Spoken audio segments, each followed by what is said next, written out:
Hello दोस्तों, नमस्ते, राधे राधे। मैं आपकी साधना दुबे अपने यूट्यूब चैनल पे आप सभी का स्वागत करती हूँ। दोस्तों, हमारे यूट्यूब चैनल का नाम है साधना लोकगीत देहाती।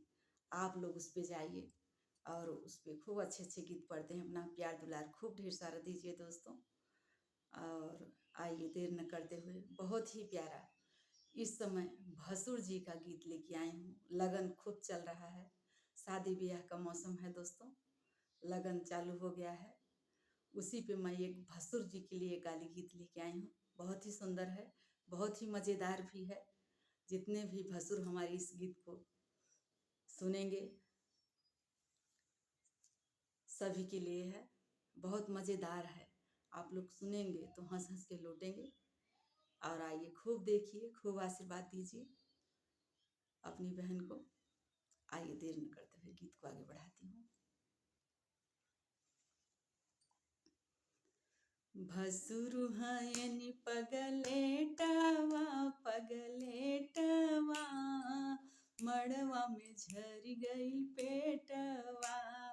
भसुर हयनि पगलेटवा पगलेटवा, मड़वा में झरी गई पेटवा।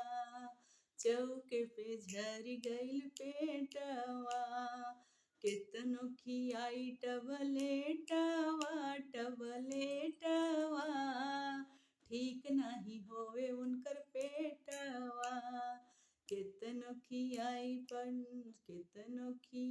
टबलेटवा टबलेटवा, ठीक नहीं होवे उनकर पेटवा।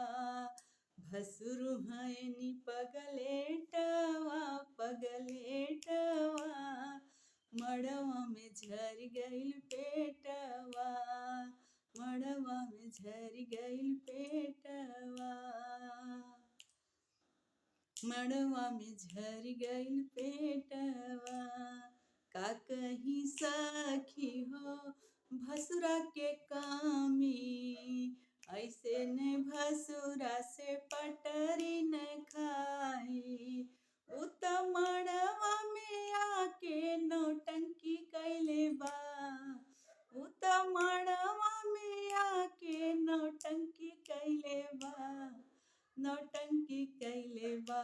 उत मड़वा में आके नौटंकी कैले बा, उत छेना खा के पैंट में टट्टी कैले बा, उत पनीर खा के पैंट में टट्टी कैले बा, उत रसगुल्ला खा के पैंट में टट्टी कैले बा, उत चाउमीन खा के पैंट में टट्टी कैले बा।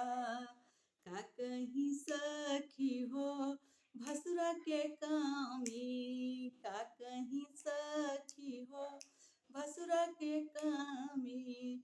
उत मड़वा में आके नौटंकी कैले बा, नौटंकी कैले बा। उत छेना खा के पैंट में टट्टी कैले बा, उत छेना खा के पैंट में टट्टी कैले बा, उत छेना खा के पैंट में टट्टी कैले बा, उत बाटी खा के पैंट में टट्टी कैले बा, उत चाउमीन खा के पैंट में टट्टी कैले बा, तो चाउमीन खा के पैंट में टट्टी कैले बा।